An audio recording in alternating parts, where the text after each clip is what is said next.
Once upon a time, their inhabitants used to battle against wind, waves, and isolation. Now they're harnessing the forces of nature to provide clean energy. Islands of the future.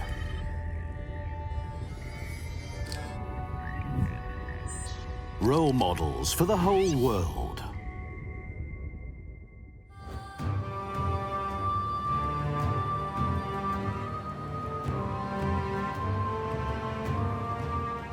Orkney, a group of islands in the north of Europe off the rugged coast of Scotland.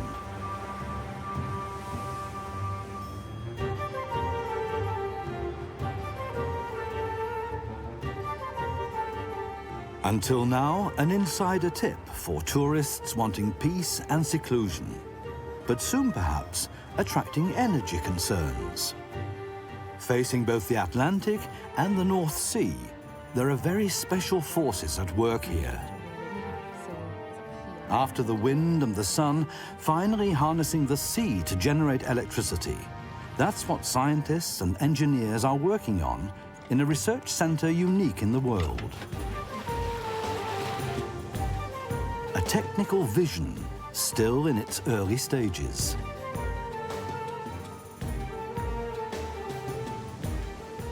Will power from the sea change our global energy provision in future?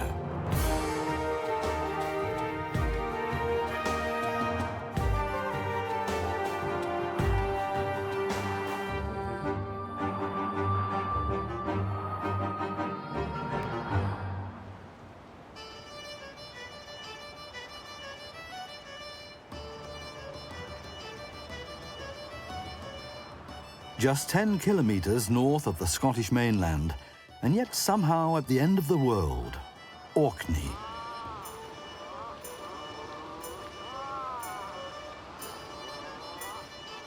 A natural paradise of 70 islands that have been inhabited since the Stone Age.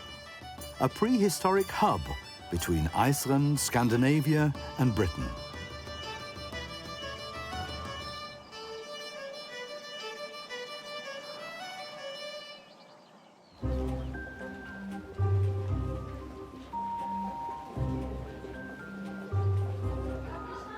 The nearly 21,000 islanders proudly call themselves Orcadians, a friendly and open people. Everyone knows everyone else.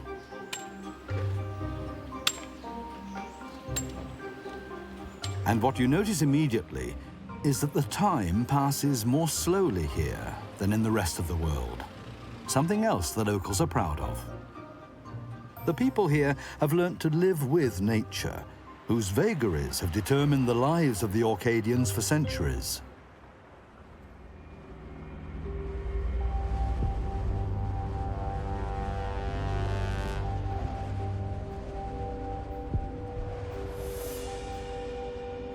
Stormy winds of hurricane force are commonplace here. As the locals say dryly, we have 9 months of rain and wind, and 3 months bad weather. The Orcadians were early in starting to make use of these forces. Wind turbines already deliver 100% of their electricity. But on their doorstep is an even more powerful force.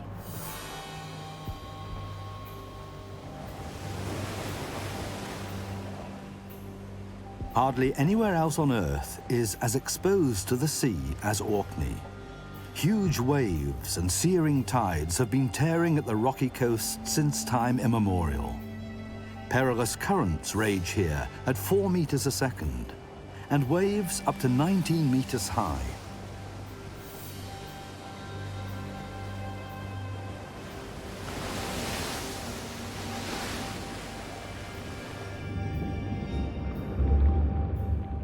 If it were possible to exploit these forces, that could mean a new and climate-friendly source of power for all the world's coastal regions.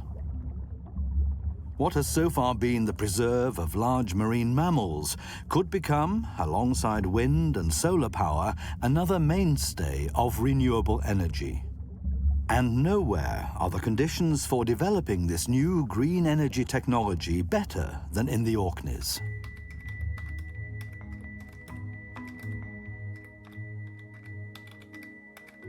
One of the first to realize this was environment expert Gareth Davies. The idea of generating electricity from waves and tides is one that he just can't give up on. Wave and tidal are often grouped together, but they're actually quite distinctive forms of energy. Tidal energy is really interesting because of its predictability. We can predict when the tides are going to flow for thousands of years ahead. In terms of wave energy, what's interesting there is that it integrates the energy from the wind over large areas, and so the waves persist longer than the wind blows, and this gives us another opportunity for generating energy. I think that's an interesting thing. This one piece will make 52 layers. Watch on mobile devices or the big screen, all for free. No subscription required.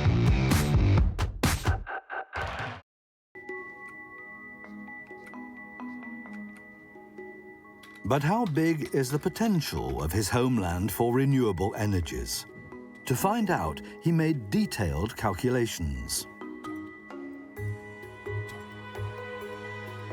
He himself was surprised at the result. It was 5,000 megawatts, enough to supply 1 million Britons with electricity from Orkney. More than a third of Britain's nuclear power stations could be replaced by blue eco-power. But while Gareth Davies was putting together these calculations, there was already an energy industry in Orkney, with completely different interests.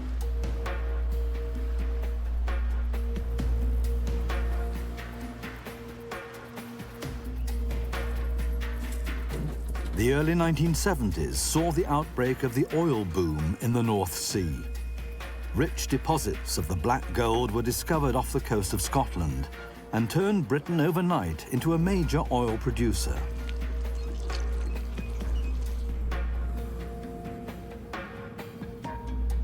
The Orkney Islands were among the closest landfalls to the newly opened up oil fields. In 1977, the Flotta oil transshipment terminal went into operation, soon to be loading 130 tankers a year.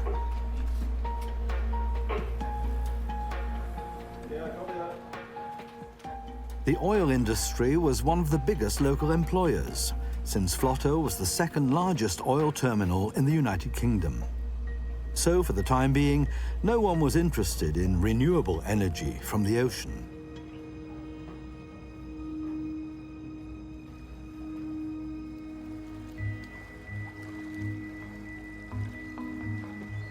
Gareth Davies nevertheless stuck to his vision. He set up a small company for environmental analyses, the first of its kind in Orkney. Initially, the people of Orkney just smiled at his enterprise. 20 years ago, terms like climate change or carbon footprint were unknown in Orkney. Many thought he was a hopeless fantasist.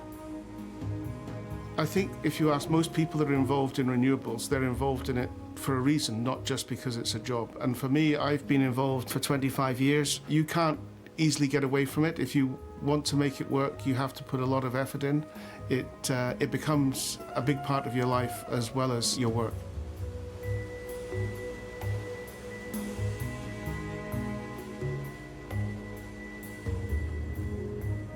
Ironically, Gareth Davies' first commissions were for the oil industry. He regularly gathered samples from the local waters to investigate possible long-term effects the oil terminal might be having.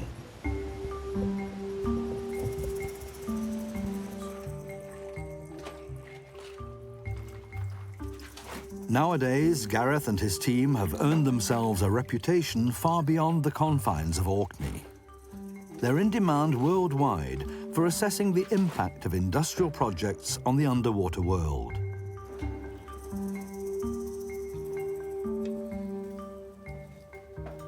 Their success is built on their fascination for ocean life. Under the microscope, a simple ragworm turns into a mini monster. Suddenly, the dream of generating power from the sea got backing from an unexpected direction. In the 80s and 90s, there wasn't really the focus on climate change as there is today. But through the 1990s, the focus began to increase on the emissions to the atmosphere. As that transition happened, I was lucky enough to be able to get involved in the renewables revolution. Meanwhile, the Scottish government has also recognised that its oil reserves are limited and has reacted with an ambitious plan. By 2020, Scotland's total energy consumption is to be covered by regenerative sources. But wind power alone won't be sufficient for that. On the basis of Gareth Davis's calculations, Orkney will be one of the keys to the Scottish energy revolution.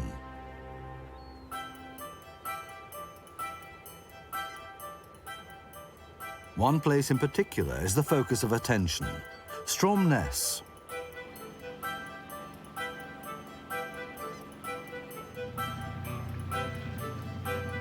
A 100 years ago, the village of Stromness was a mainstay of herring fishing. Then, time seemed to pass the place by.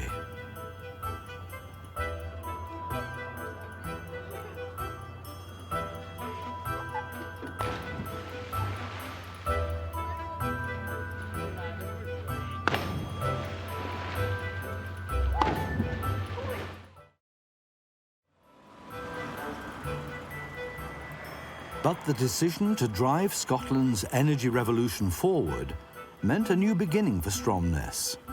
In 2003, funds from the EU, Great Britain and Scotland set up EMEC, the European Marine Energy Centre.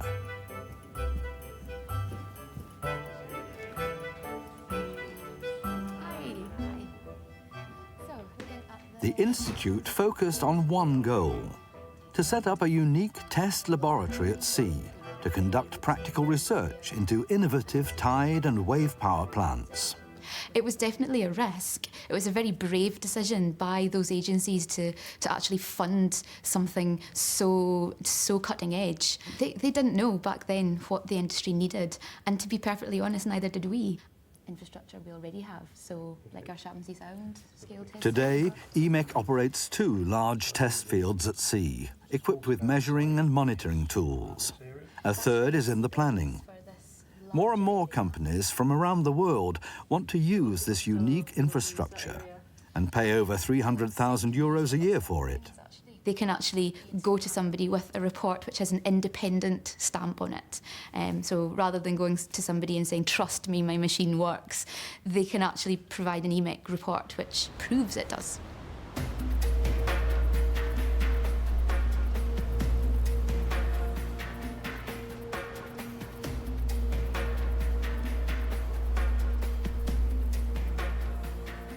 Testing innovative machinery on the open sea sets the engineers major challenges.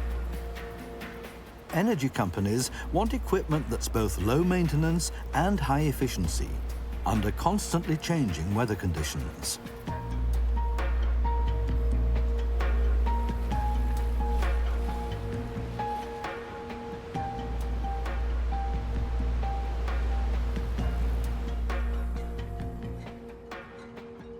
The machines all look very different, but there are 2 main categories. One sets out to harness the powerful ebb and flow currents of the tides. In this case, for example, a turbine is anchored underwater. Its rotor blades are driven by the flow velocity of the water.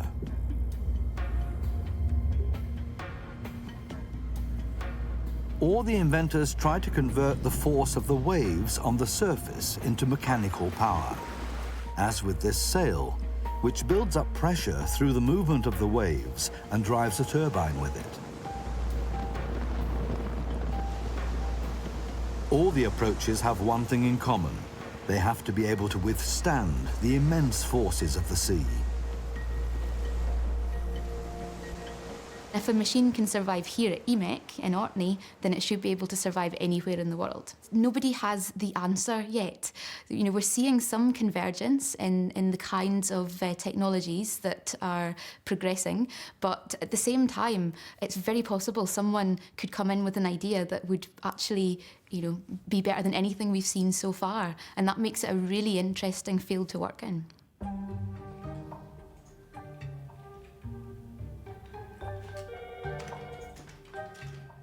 Eileen Linklater now has contact with over 300 companies who are trying to develop a marketable product.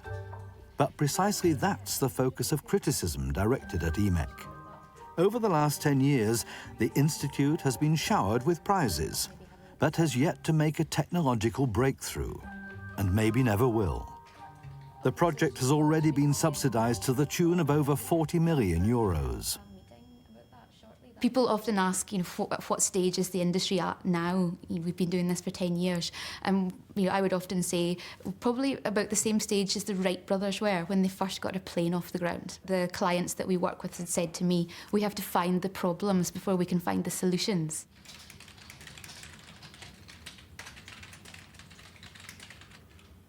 Eileen Linklater sees the subsidies as an investment in the future. What's called for is perseverance and resilience in the face of setbacks. She's convinced that the researchers will still make the breakthrough.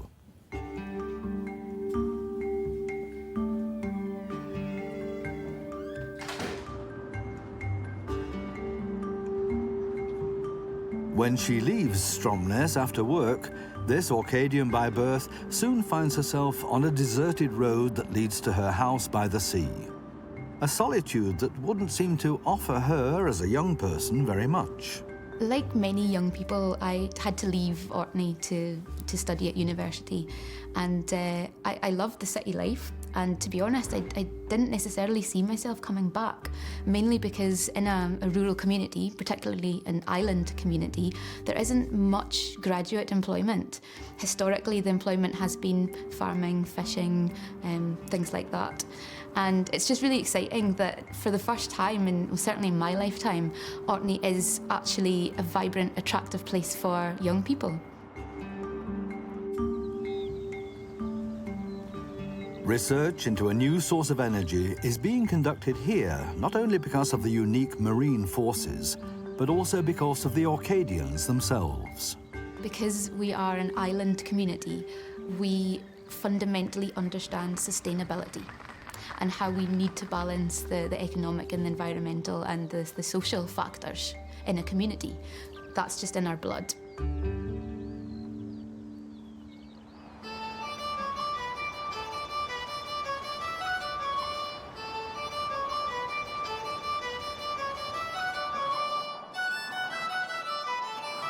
Exploiting the limited resources to the full and sustainably. That's something islands and their inhabitants have always been concerned with because of the limitations imposed on them by nature, and especially so in barren Orkney. The isolation and remoteness create a strong bond among the islanders, that and their sense of humour. They're in a clear minority after all, outnumbered nearly 5 to 1 by the cattle.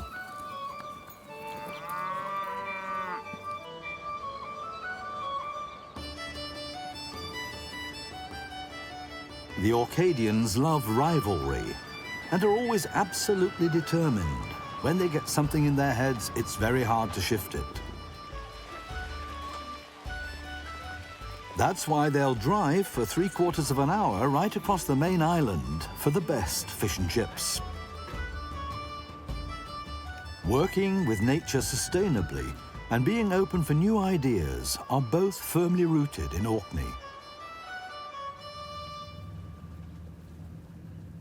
And equally in the companies striving for a breakthrough in power generation from the sea.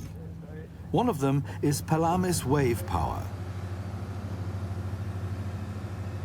The previous day saw a severe storm raging across the island.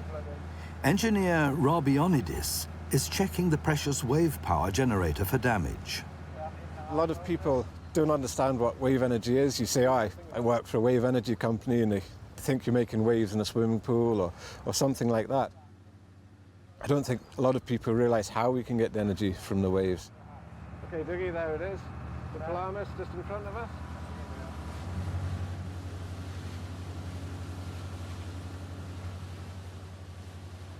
Rob Ioannidis is relieved. The prototype came through the storm unscathed. The researchers named it after the Greek word for a sea snake, Pelamis. It may not look like much from here, but to me this is the future of our energy production.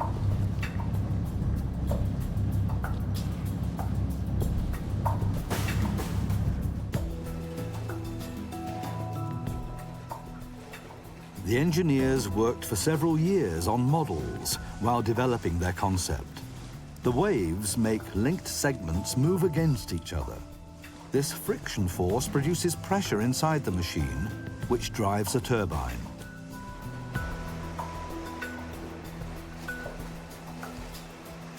That's great.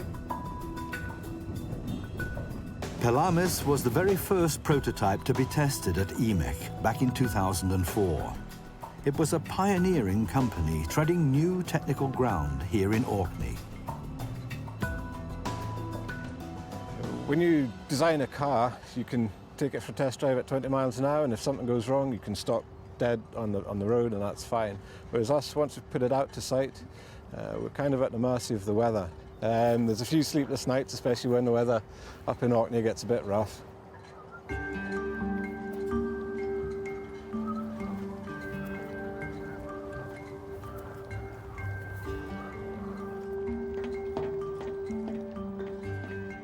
If a hurricane is forecast, or if improvements are to be made, the sea snake has to be brought back to the pier. It's only here that it can be accessed safely.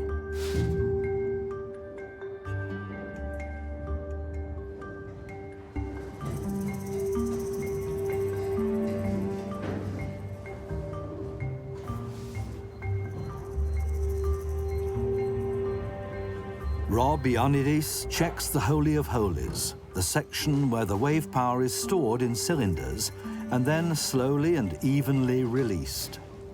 In the best-case scenario, the plant produces 750 kilowatts of green, or rather blue, electricity.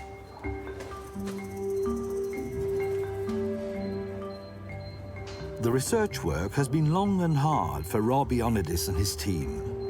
The company has been testing its technology in Orkney for over 10 years, and still new problems keep cropping up. The force of the waves puts a huge strain on the connecting joints in particular, where the power of the sea is converted into electricity.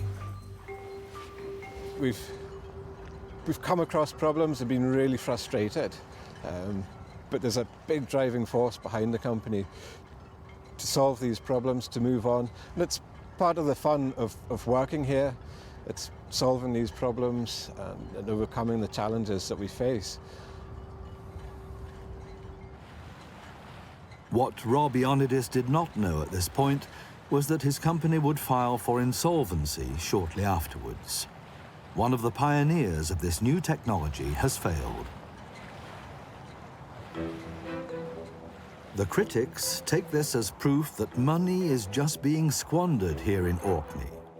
For the supporters, it's a setback, like many other technologies had to cope with before their breakthrough. Once before, in the 1950s, Orkney was the setting for the development of a new source of energy. An experimental wind turbine was linked up to the British electricity grid for the first time.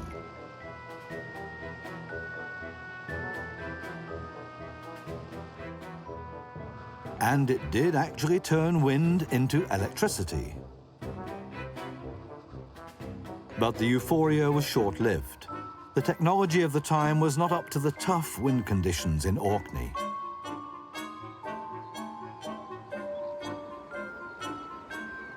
"60 years later, wind energy is a fully developed technology worldwide.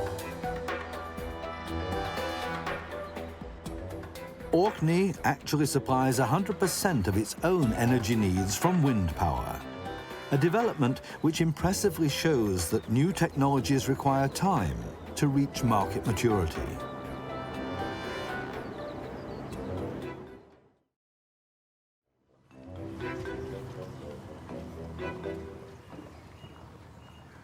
Gareth Davies has also heard about the Pelamis company's insolvency. He's often worked together with the company's engineers. It's the main topic of conversation in the small community concerned with renewable energies. Unfortunately, there's always the possibility of failure, but the ultimate aim for any new technology must be that it is price competitive against the alternatives that exist. So the challenge for wave and tidal energy is to eventually equal the cost of wind and solar, or to have some aspect of its energy production that means it's a particular value to the energy mix.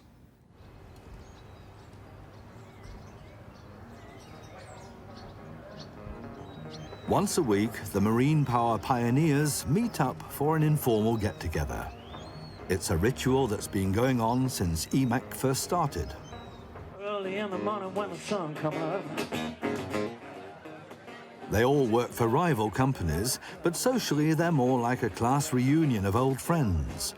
They exchange views and enjoy spending their time off together. I want a drink. Let me love a cup of tea. So we have three Thomas. I want a drink. Thomas.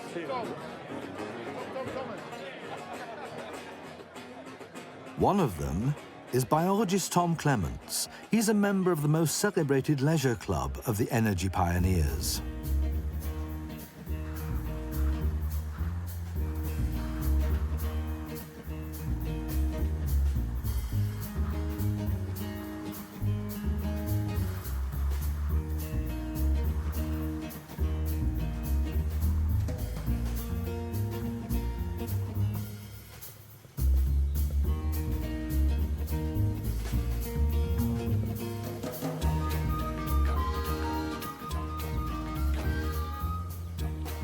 It's a leisure club that, of course, has something to do with the sea.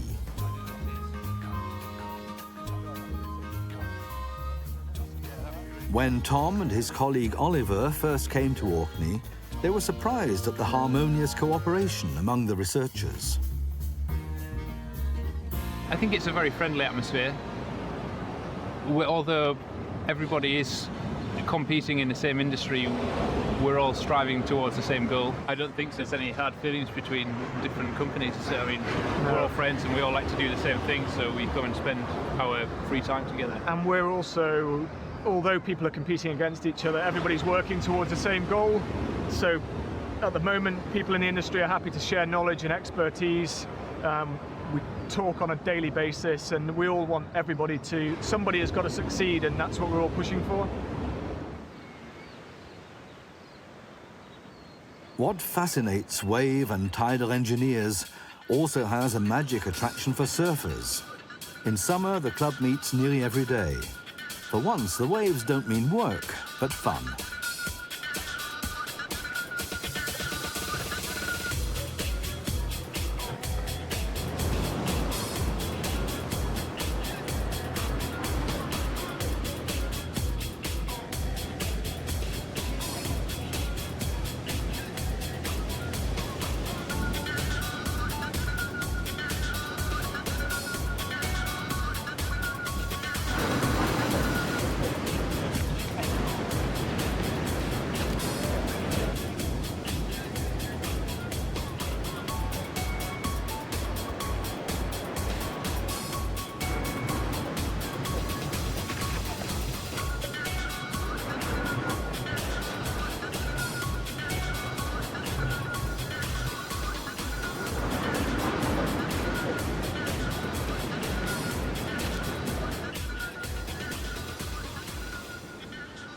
It's quite like a family on the islands, with the older statesman of the family probably being Gareth Davies, and then the folk at EMEC.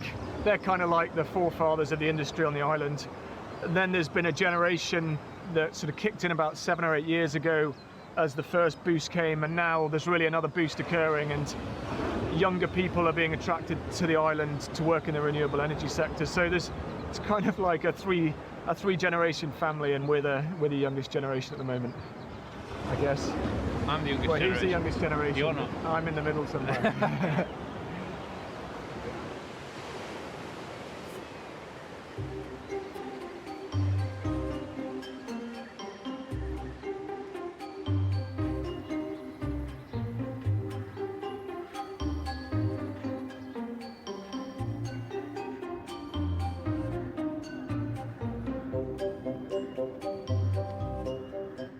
The Heriot-Watt University has also recognized the uniqueness of Orkney as a research laboratory and maintains a small campus in Stromness. Professor Sandy Kerr was one of the first lecturers. He's aware that settling into the uneventful pace of life in Orkney can be difficult for new students. So he spends a lot of time with the new arrivals. I think it can be quite a surprise for students when they come here. Indeed, last year we had a student from Greece who turned up in Edinburgh in the south of Scotland at the city and asked where is the Orkney building, and he was very surprised to find himself travelling 300 miles north and over the sea to these islands. In the beginning, there were fewer than 10 students finding their way to Orkney. Now, dozens of new students sign on every year for a master's diploma in marine renewable energy or marine resource management. Word has got round that Orkney is the global centre for clean power generation from the sea. The students come from all over the world. They all want to learn here and return home with the vision of blue eco-power. Actually, the big story over the past 10 years has been what we call unconventionals.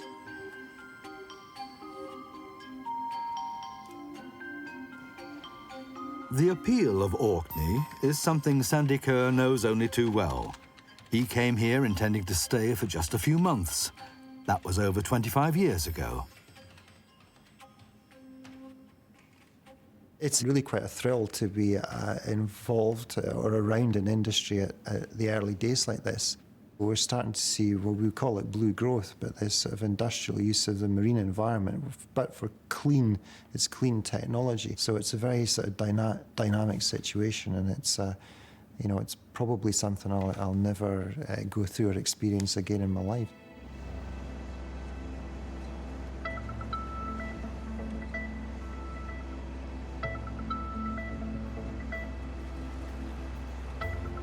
Major companies are now also climbing onto the bandwagon of the blue energy revolution and investing in research.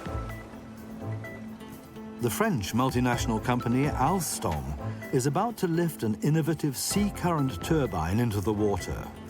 No routine job for all concerned. The machine weighs in at 160 tons. There's a lot of people involved. There's a lot of planning goes ahead of the lift that you're viewing right now. So there's months of planning that's gone on before this, and during the lift itself, obviously we need to coordinate all 15 people doing the job. So health and safety is at the forefront of what we're doing at the moment.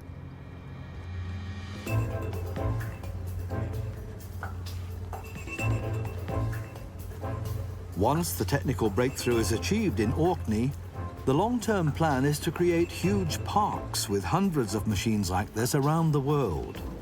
The companies are looking to a new source of income. A turbine like this has an output of 1.4 megawatts, the same as a wind turbine. But theoretically, it can generate much more electricity because there are no downtimes with ocean currents.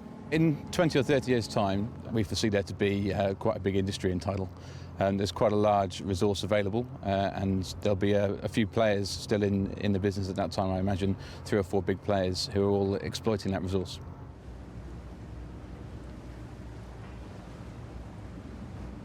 The competition for market shares has already started in Orkney, and there has already been some collateral damage.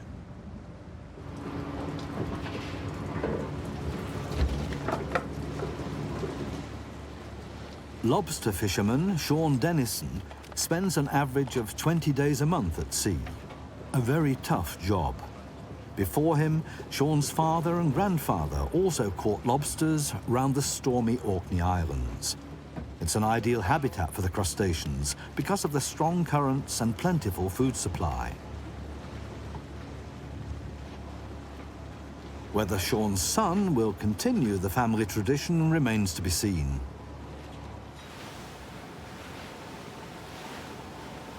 Fishing is prohibited around the EMEC testing grounds. Those who have been using the waters around Orkney for generations now have to make a wide arc around these areas. I think when people look at the fishing industry, quite often it's undervalued. I mean, we've been included in very small ways, very little consultation, I would say, for EMEC and the Crown Estate, I would say, on the whole thing, because, I mean, a lot of people don't realise that we use all the water. It's not a farm, it's not like you operate within a field and it's a fenced area. The whole sea is open and the fishery moves, the fish and the shellfish move. So the arrogance is, it can be quite annoying, I would say, yeah.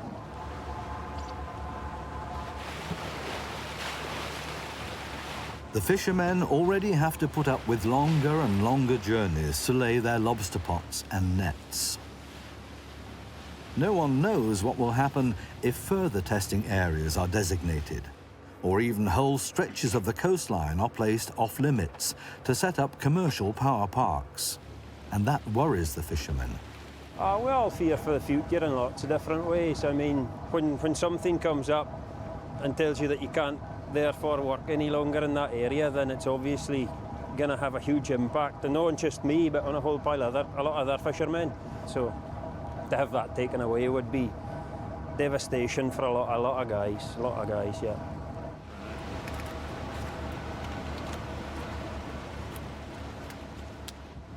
Fishing is still one of the biggest employment sectors in Orkney, one with a proud tradition that's existed on the islands for countless generations and supports over 400 families.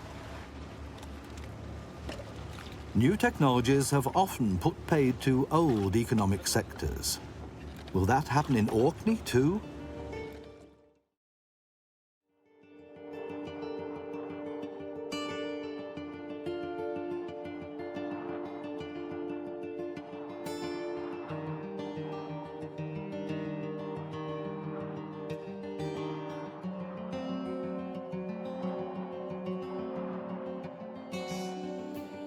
Every new technology contains risks, even apparently clean electricity from marine energy. Not only for the job market, but possibly for the environment as well. But they're not professionally blinkered in Orkney. The islands are, after all, a unique habitat for large sea mammals.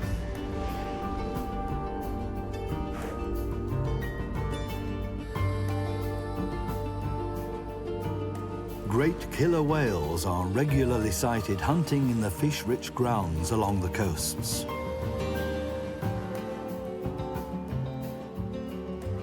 How will the animal world react to the wave and tidal machines as new neighbours in the sea?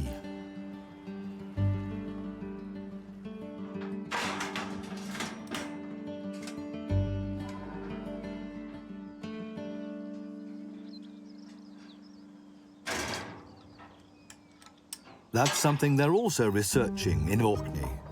Orkney-born Stuart Williams is one of 3 biologists examining the question.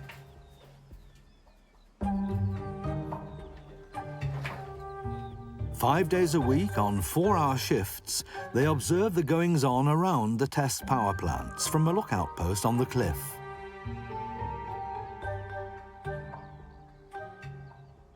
Nothing escapes his watchful gaze. Every sighting, whether above or in the water, is carefully noted, and has been for more than 6 years, in all weathers, rain, sunshine or storm.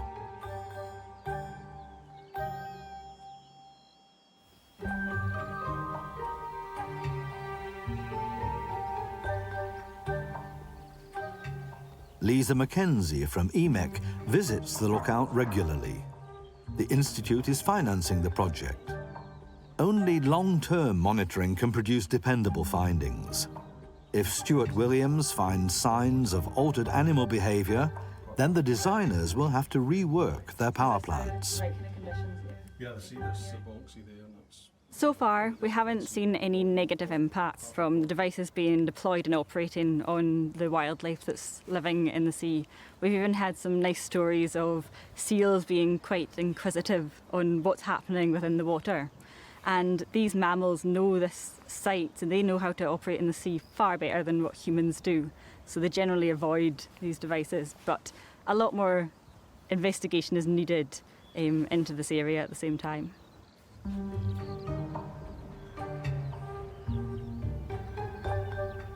The preliminary results are reassuring, but so far the animals are sharing their habitat with just a few machines.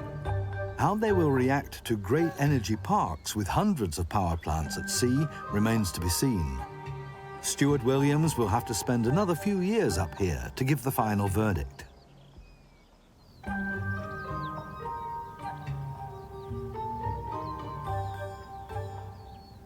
But the test fields off the coast are already having a major impact in a completely different respect.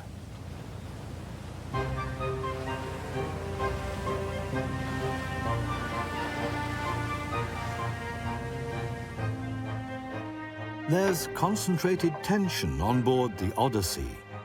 The crew is about to retrieve a research platform anchored in the sea. The vision of blue power from the sea may be threatening some fishermen's jobs, but it's also creating new jobs as more and more Orcadians are coming to sea, including Douglas Leask. Well, Leask Marine progressed from Dougie, just starting out with himself, just diving, doing inshore civils works, and then we've literally progressed to a 6-vessel fleet to what we are today. And we've always been involved in the marine civil works inland and inshore, and with the renewables coming up here, it just opened another avenue for us to explore and progress and succeed in to what we have become today. Essential for the power pioneers is the knowledge of the locals. They know the dangerous waters better than anyone. The next dive is particularly risky. If someone got into the water now, he'd simply be swept away immediately by a current with a speed of 4 meters a second. They're all waiting for the short time slot between ebb and flow, when the current almost comes to a stop.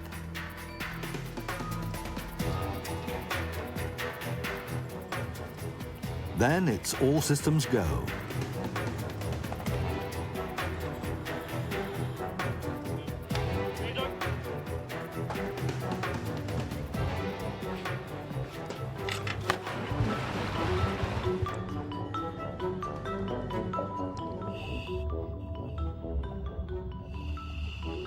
Secured only by a rope and the supply hoses, the diver has 20 minutes before the current kicks in again.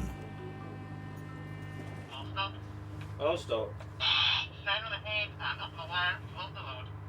Down on the head and up in the wire. Slowly, the diver sinks down to the research platform. At a depth of 40 meters, it's hard to distinguish it from the seabed. Time is ticking away relentlessly. 4 steel cables have to be attached to the corners of the platform, and the current is already starting to move again. It's 117 feet now, 117. I'll stop. The diver suddenly reports problems with a screw. If they have to break off the operation, there won't be another opportunity for 6 hours. Clip on your safety line. Then the welcome message comes through that all the steel cables are fixed. The diver can come back on board.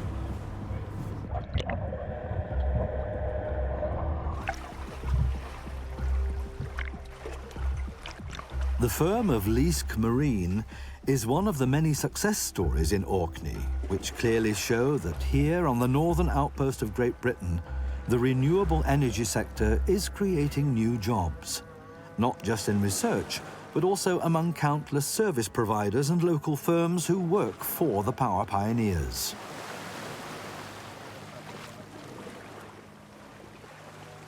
From maintenance work and logistical services to recovery tasks, as with this research platform, more and more Orcadians are benefiting from the vision of blue power.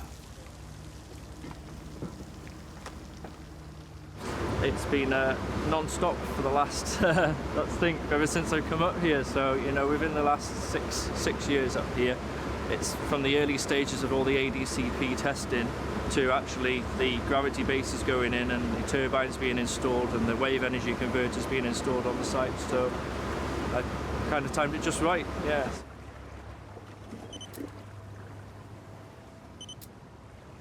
The retrieved research platform will help to improve the outer skin of the marine turbines. Each section has a different coating, so the results will show which coating keeps plant growth to a minimum, thereby raising the service life of the machines in the sea.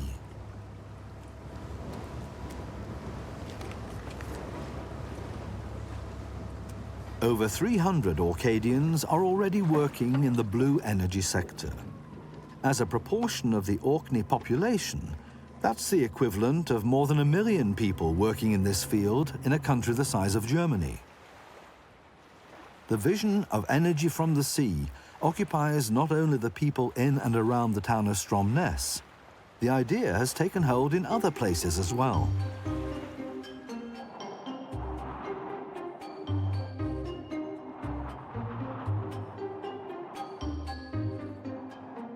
Sanday is one of the most remote of the Orkney Islands. It's visited just once a day by a ferry and a plane.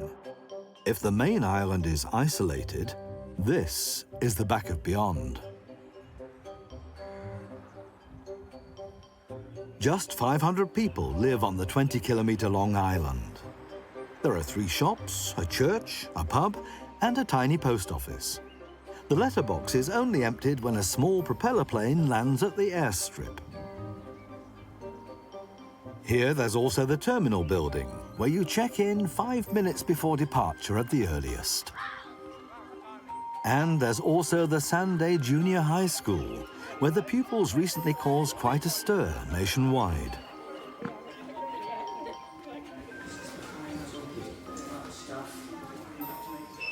In 2014, they designed a machine which won the prestigious Saltire Junior Prize, Scotland's most renowned science award for innovative project ideas. The students invented their own marine current power station and are now trying to further improve it.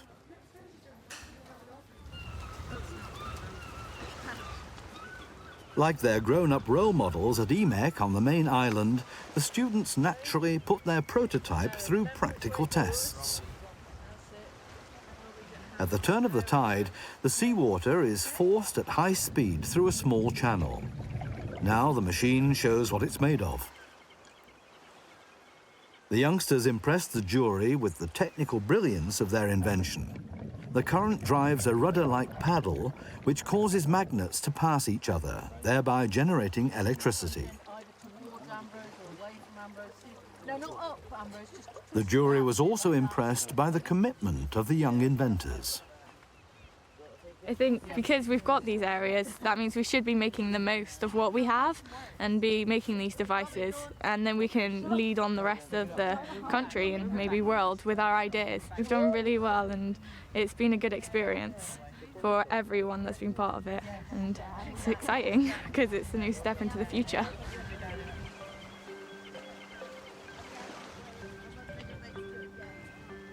This generation is proud that work is going ahead on their home territory on a new regenerative source of energy for the whole of mankind. Electricity from the sea is already an established fact for them. It's not whether the technology will be successful that concerns them, just when.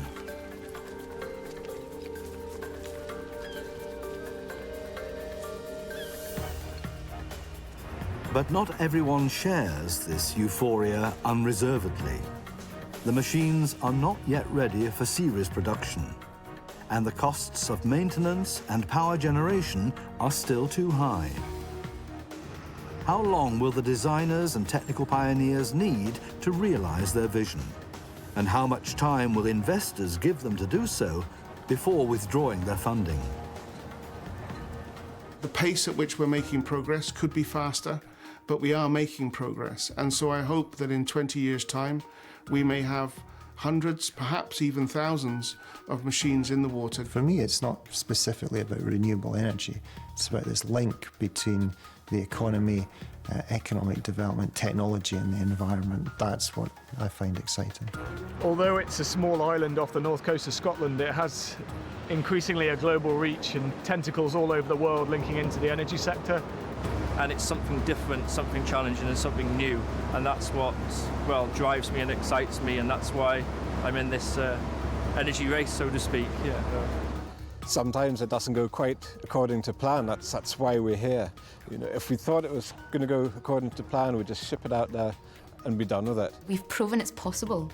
Anyone who says that generating electricity from wave or tides isn't possible is wrong, because we're doing that now on a regular basis. But we still have a long way to go to the commercial machines of the future.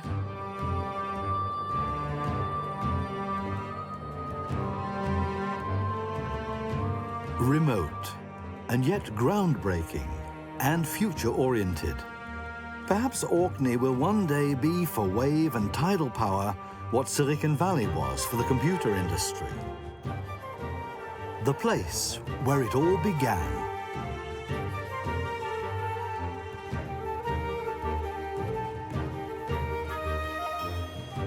Islands at the end of the world, and just maybe the cradle of an energy revolution for the whole of mankind. At all events, the future in Orkney remains inspiring.